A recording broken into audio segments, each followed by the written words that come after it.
जरा सोचो अगर पूरी दुनिया तबाह हो जाए और तुम्हें जमीन के नीचे एक बंकर में रहना पड़े। कुछ ऐसा ही होता है इन लोगों के साथ। कहानी की शुरुआत होती है एक न्यूक्लियर बंकर से, जहां 3 लोगों का एक परिवार पिछले 301 दिनों से छिपा हुआ था। रे और क्लेयर ने अपनी बेटी जोई को बस 2 रूल मानने को कहा था। पहला कि वो हमेशा शांत रहेगी और दूसरा कि भूलकर भी उस बंकर से बाहर नहीं जाएगी। बंकर के बाहर पूरी दुनिया एक जानलेवा वायरस के फैलने से बर्बाद हो चुकी थी, जिसके बाद सिर्फ वही बच पाए थे। इस वायरस ने इंसानों को खतरनाक जीवों में बदल दिया था, जिन्हें वो ब्रीदर्स कहते हैं। वो किसी भी इंसान को देखते ही बेरहमी से मार डालते थे।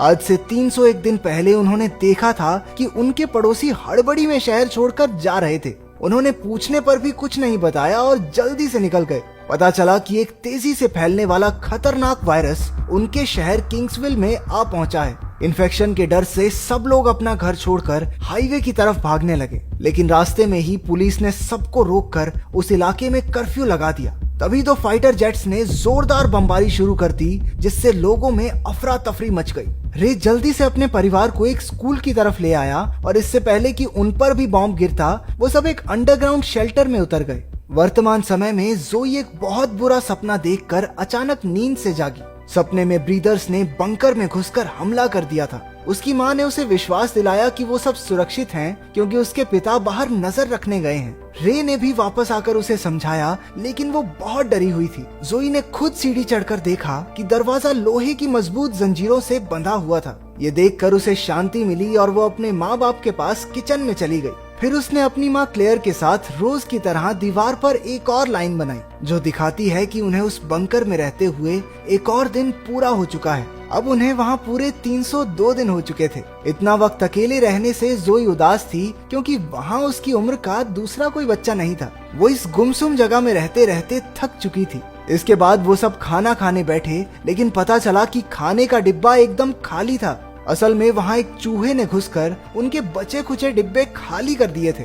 उन्होंने हिसाब लगाया कि चूहा एयर डक्ट के जरिए अंदर घुसा होगा। चूहे के बारे में सुनकर जोई सहम गई।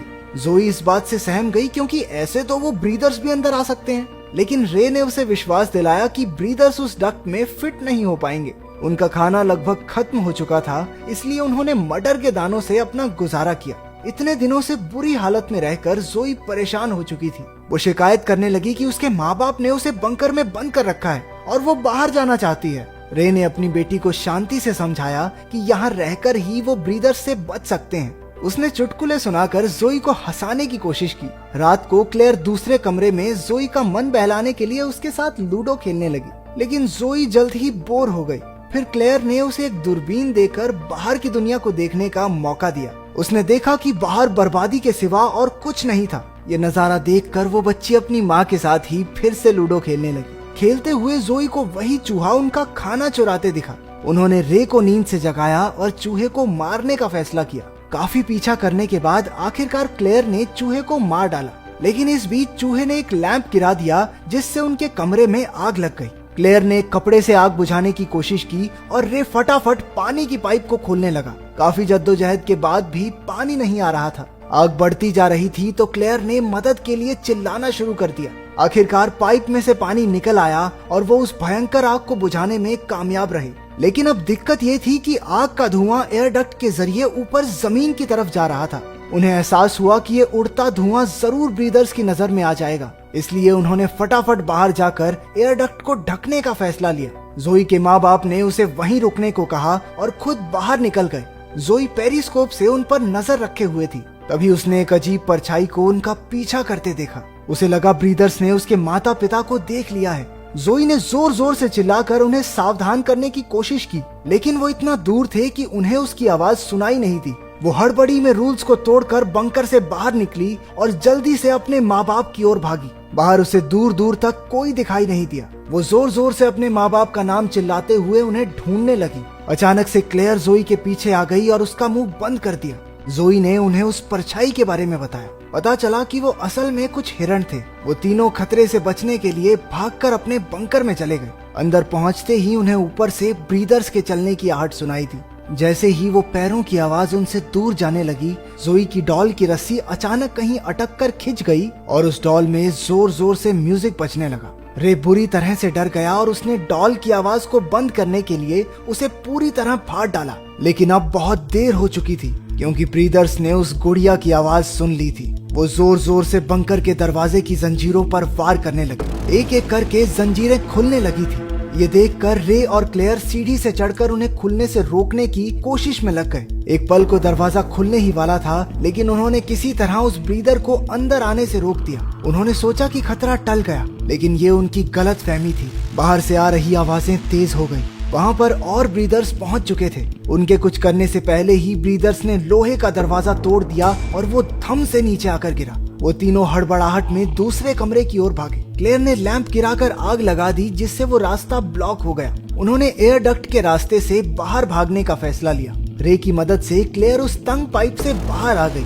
ऊपर जाकर उसने देखा कि खुशकिस्मती से वहाँ कोई ब्रीदर नहीं था। रे ने तुरंत जोई को भी पाइप से बाहर निकाल दिया, लेकिन जब उसने खुद बाहर निकलने की कोशिश की तो उस तंग पाइप में वो फिट ही नहीं हुआ। पाइप में फिट होने के चक्कर में रे ने अपने कंधे को भी डिसलोकेट किया, लेकिन उसके बाहर निकलने से पहले वो ब्रीदर्स उस तक पहुंच गए और उसे नीचे खींच लिया। क्लेयर और जोई ने एक जोरदार धमाके में खून के छींटे उड़ते देखे। रे को खोने के बाद वो दोनों टूट गई थी। माँ बेटी अपनी जान बचाने के लिए तेजी से खाली कार्स से भरे हाईवे की ओर भागने लगी। तभी आसमान में हेडलाइट्स के साथ एक हेलीकॉप्टर दिखाई दिया। वो दोनों उससे बचने के लिए दूसरी ओर भागने लगी, लेकिन जल्द ही उन्हें एक जाल में कैद कर लिया गया। वो वहाँ से बच निकलने के लिए छटपटाने लगी। अंधेरे से निकलते ब्रीदर्स ने उन्हें चारों ओर से घेर लिया। पता चला कि असल में ब्रीदर्स कोई मॉन्स्टर्स नहीं बल्कि अमेरिकन सैनिक थे, जिन्होंने प्रोटेक्टिव फेस मास्क पहना था। तभी अचानक हमें पीछे की कहानी दिखाई जाती है। उनके बॉम्ब से बचकर बंकर में आ जाने के बाद क्लेयर ने अपने परिवार को एक चोट दिखाई जो काली पड़ गई थी। इसका मतलब साफ था कि वायरस उसके शरीर में घुस चुका है। ये वायरस बड़ी तेजी से हवा में फैलता था, जिसकी वजह से पूरा शहर इसकी चपेट में आ चुका था। वर्तमान समय में सैनिकों ने उन दोनों का ब्लड टेस्ट करने के लिए सिरिंज निकाली। क्लेयर और जोई के खून से पता चला कि वो दोनों इन्फेक्टेड थे। ये देखते ही सैनिक बंदूकें तानकर उन्हें शूट करने के लिए तैयार हो गए, लेकिन इससे पहले कि वो ट्रिगर दबाते, वहाँ खूनी आंखों और काली नाड़ियों वाले एक वैम्पायर जैसे दिखने वाले जीव ने सैनिकों पर हमला बोल दिया।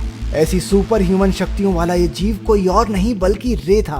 उसने कुछ सैनिकों को तो मार गिराया, पर बाद में उनकी गोलियों का शिकार हो गया। अब वायरस की असलियत सामने आ रही थी। उनका परिवार ही असल में इन्फेक्टेड था। इतने दिन वो सोचते रहे कि बाहर वाले लोग इन्फेक्टेड हैं, जबकि ब्रीदर्स तो नॉर्मल इंसान थे। हमें पता चला कि इन्फेक्टेड लोग भी एक नॉर्मल जिंदगी जी सकते थे जब तक वो अपना कंट्रोल न खोएं। इसीलिए रे और क्लेयर जोई को हमेशा शांत रहने को कहते थे। बहुत ज्यादा गुस्से या डर की भावनाओं से इन्फेक्टेड लोग अपने दिमाग का कंट्रोल खो बैठते और ताकतवर आदमखोर जीवों में बदल जाते। इसलिए फौज को सभी इन्फेक्टेड लोगों को मार देने के ऑर्डर्स दिए गए थे। रे को मारकर उन्होंने जाल की तरफ देखा, लेकिन तब तक क्लेयर और जोई वहां से फरार हो चुके थे। जोई एक गाड़ी में छिपी थी, जबकि उसकी माँ उस वैम्पायर जैसे जीव में बदलने लगी। उसने आसानी से 3 सैनिकों को मार गिराया, लेकिन आखिरी बचे सैनिक ने उसे गोली मार दी।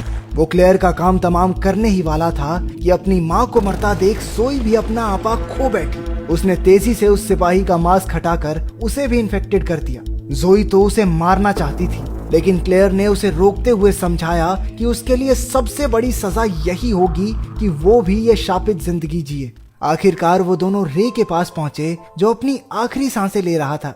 उन्होंने रोते बिलखते एक दूसरे को अलविदा कहा। कुछ पलों बाद उन्हें एक और हेलीकॉप्टर आता दिखाई दिया और वो दोनों तुरंत एक अंडरग्राउंड सुरंग ढूंढकर उसमें छिप गई। वहां उन्हें अपने पड़ोसी का बेटा सैम मिला, जिनको उन्होंने वायरस की शुरुआत में भागते देखा था। सैम उन्हें अंडरग्राउंड सीवर सिस्टम की ओर ले गया, जो असल में बाकी बचे इन्फेक्टेड लोगों का ठिकाना था। वो लोग महीनों से वहां छिपे हुए थे। क्लेयर और जोई को आखिरकार अपने जैसे लोग मिल गए और उन्होंने उनके साथ ही रहने का फैसला लिया।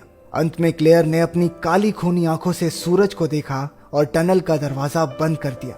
तो अगर तुम्हारे सामने चॉइस आ जाए कि अपनी गर्लफ्रेंड या दोस्त में से किसी एक को बचाकर उसके साथ बंकर में रहना पड़ेगा, किसको चुनोगे? कमेंट्स में जरूर बताना।